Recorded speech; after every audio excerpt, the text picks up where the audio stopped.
quick question before anyone else asks it. Um, do you see that native chains that are trying to operate DeFi in this next generation of companies are going to be in some sort of a state of war, trying to actually capture the markets and consumers, or do you feel they're going to be cooperative?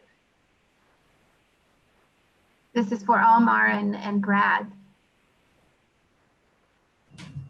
So from our perspective, we always try to take a cooperative approach.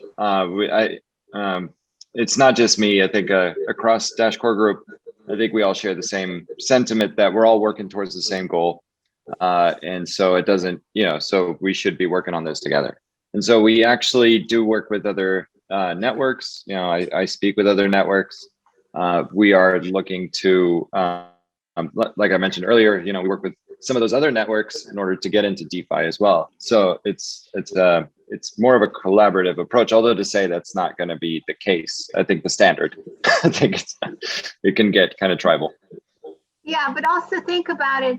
Is DeFi somewhat of an, Ethereum coin term at this point? Well, should Dash and some of the other native chains have their own?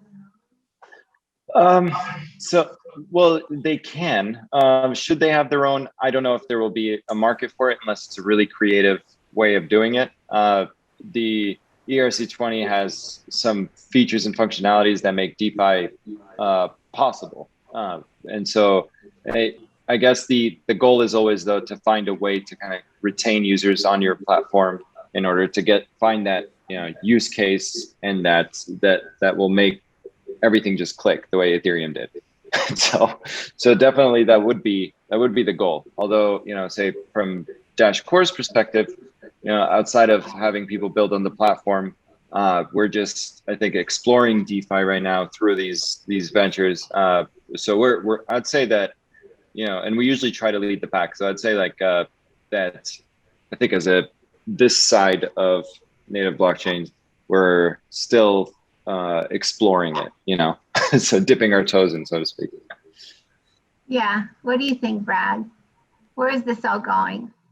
I mean, I think looking at cross-platform projects that have popped up and continue to come to life, obviously there are going to be those who take a tribal my community and walled garden approach, although that's so against decentralization. I don't know how they plan to be successful like that. But I think overall direction is collaborative. Just because with DeFi, the beauty of it is you really don't need to access other people's community as long as you can access the value locked or have your value increased by those DeFi pools and products. Just to illustrate, the wrapped Dash token on Ethereum, they don't need to bring Ethereum users to Dash network to gain those people. There is a token on Ethereum that represents Dash that people can use without leaving the network. That increases the value of Dash, the market cap of Dash, because as more Dash is locked in that REN wrapped token, it's locked, it's there, it's not going anywhere. And then more activity, of course, is captured on the Ethereum side, so it's beneficial for the Ethereum network, miners, what have you. But it also creates value capture and increase in the native chain. Same with wrapped BTC, wrapped anything. So I think it's slightly different than having to defend your community and ecosystem against others. More so like, hey, if my token or coin price can double as a result of this bridge that's created through a wrapping mechanism or swap mechanism or what have you, it benefits everyone. So I see more collaboration than, people putting up walls. But again, human nature, we get defensive and protective of what we perceive as being ours. So I'm sure there are going to be projects that try to take that route. But we've seen with Bitcoin price, with any wrap token price, that if you get into good pools and good DeFi products, your market cap benefits from it. Very interesting also to see how Cardano is now launching a lot of projects on its network, and it doesn't really have a brand. This is kind of the question. Do you need that branding, putting that stake in the ground that you're building this vertical on top of your native chain to actually gain more users, gain more projects on the chain?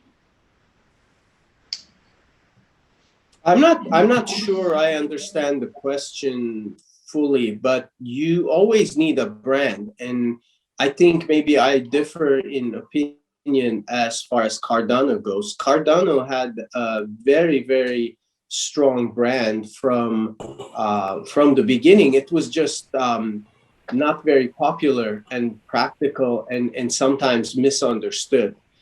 Because if you look at Cardano's white paper and the original conversations around it, it was so high level. It was like PhDs only kind of club conversation. So although the network itself and the technology they've built and continue to build is fascinating, if you want to geek out on those things, it was kind of a little hard to digest and understand and put into practice in any business application. Like they were talking about the framework and the speeds and things like that. And, most people are like, opposite of Dash, where it's like, hey, you can send money really fast. It's great. Remittances, payments, things like that. Here, there's no real, at the beginning, there are a lot of use cases popping up, but at the beginning, you looked at Cardano and you said, wow, this is such an amazing project. What do I do with it? Like, how do I bring it into my life, into my business, into my economy, and what do I do with it? So I think that misunderstood nature of the project kind of delayed its evolution and its adoption. Now that there's a lot of momentum and they've done a really good job explaining the opportunities, I don't think there's a branding issue. There's going to be obviously more use cases pop up. There's going to be a larger community built around those use cases. Yeah, I agree. I think the branding is crucial.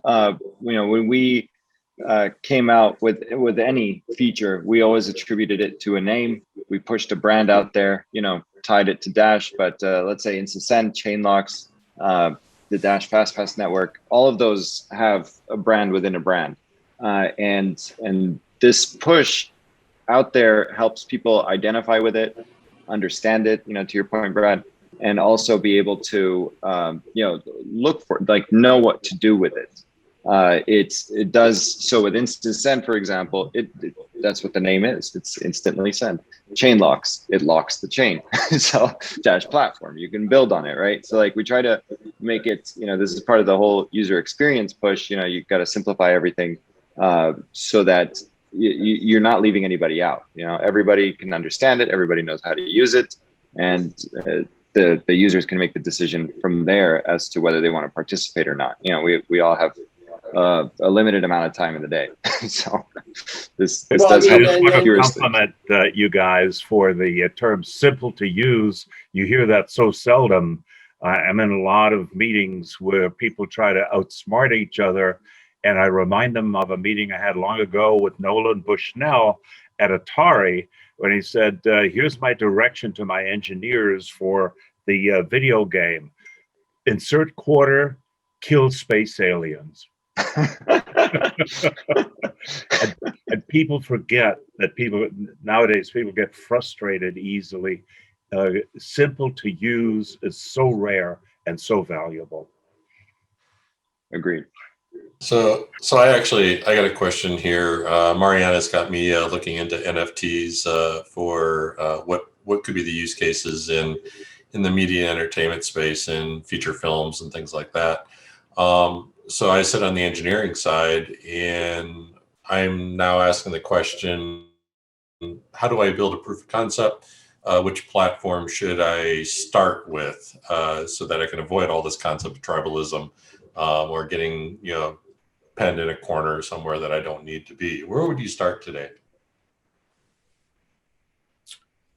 I would start. Obviously, NFT term was coined on the Ethereum network, and you're gonna find the most knowledge and the easiest access to developers and experience on that network just because of its history and widespread use. There are a couple other networks that are allowing you to create NFTs, but it's academic at this stage. I mean, it's very early. So yeah, and if that's you kind want of to, what I'm if you want discovering to, too.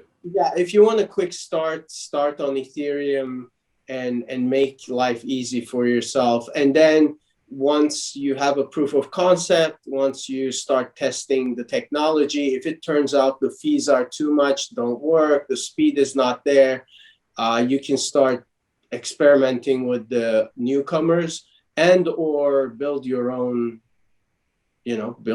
fork and Yeah, just that was the customize other it. question Yeah, is would you do specifically. would you immediately start with your own Hyperledger or whatever? Or the other thing that goes through my mind, speak about who are the up and coming folks. I'm curious about companies like Square, where they might be sitting, or what are the other newcomers that might be coming to the market with a lot of credibility.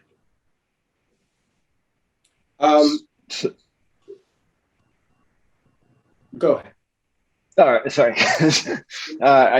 You mentioned newcomers, so I just wanted to chime in really quickly. Not to shill here, but Dash also does. I actually heard this yesterday internally. It turns out that you can, at the moment, start building or releasing coins off the Dash blockchain. One of the use cases that we're exploring is NFTs, and it's something we're also working on. But to your point, it's largely, Brad, academic. However, I've also seen some projects out there, companies that are leveraging the Ethereum blockchain in order to allow artists, movie makers, musicians to be able to create content, build a team even. So you can have for example, let's say you want to shoot a movie, you have everybody you need except for a camera person. And so you have, you go onto the site, you find this individual, they want 50% perpetual equity, let's just say, and you've already got everything taken care of. And then you build your movie, and then the system turns it into an NFT, and then you're able to sell it and so on. And then everybody tied to that project, that movie, would then get revenues from it in perpetuity. So there's also abilities to to use those services, for example, if you wanted to, bypass the development stage. Yeah, and Omar? actually, I'll throw one of the terms out there, what I find very interesting. More terminology. I don't know if anyone's familiar with EIDR, EIDR. I think EIDR and NFTs are made for each other, but I'll leave everything there. I'll shut up. So, I haven't heard of it. Sorry. This is Rhonda Okamoto, and I'm actually working with the indie filmmakers out in California and trying to explain to them why an NFT might work for their projects. So.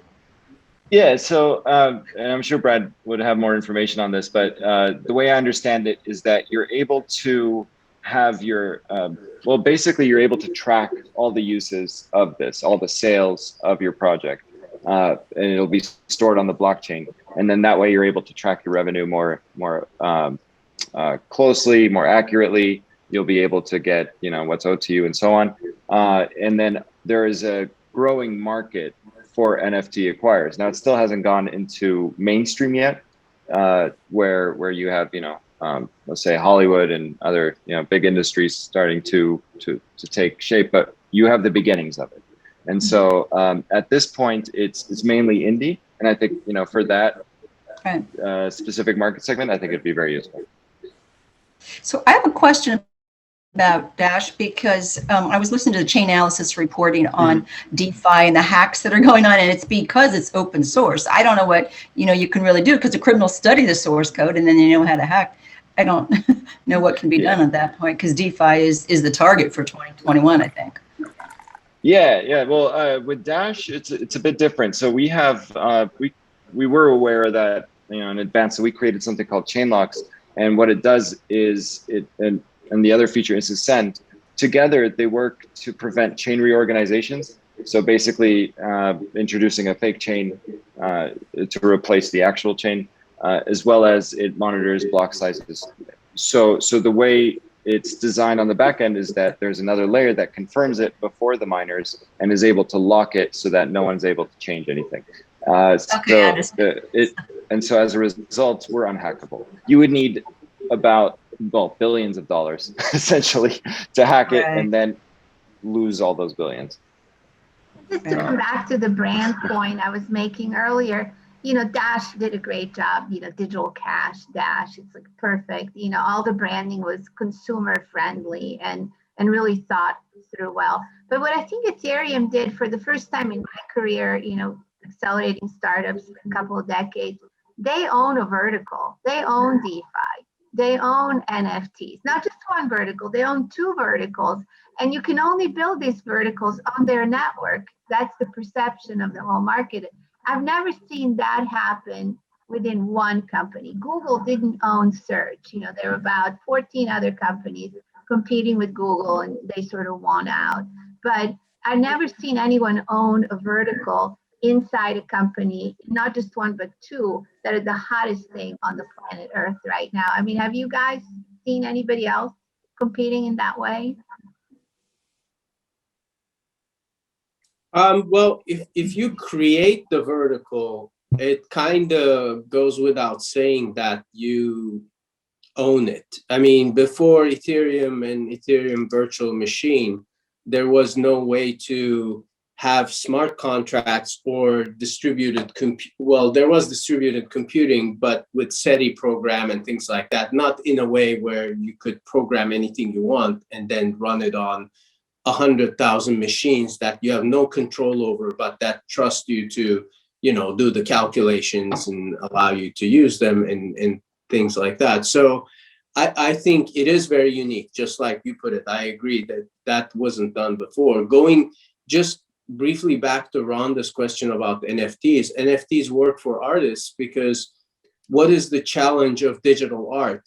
Well, it can be copied really easily. I mean, any kind of copyright mechanism can be broken. And so when you create anything virtual or digital, you're at the mercy of whomever wants to have it and distribute your art. With an NFT, you can limit the amount of authorized copies and capture value that way as an artist. So I'm an artist. Why are masterpieces why are they valuable? Because there's so few of them, and everyone knows from the provenance that those are originals. That's why, my Mona Lisa at home is worth $50 and the real Mona Lisa is worth God knows how much. It's priceless. You can do the same thing with digital art now with NFTs. If an artist says, this is the only copy I'm creating and I'm selling, it becomes trackable and traceable for the life of that NFT and attached digital art. So if I copy that art, it's not worth anything because I don't have that NFT.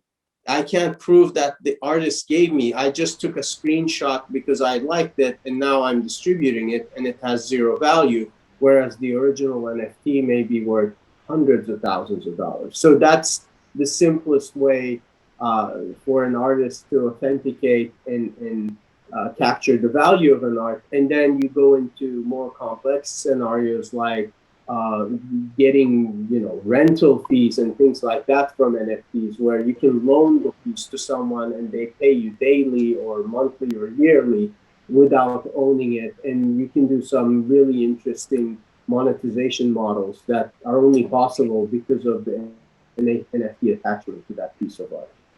I think it's a generational thing because Gen Zs and millennials don't want physical things. They want everything digital. You know, they're done with physical. And also There's one additional kind of art nowadays too for esports or e-games. Yep. That, for instance, weapons that are unique, that have paintings on them, that are really. I know one guy who sells digital guns, for instance, in esports for $5,000 each, and clearly you need to protect those so they can't be copied willy-nilly.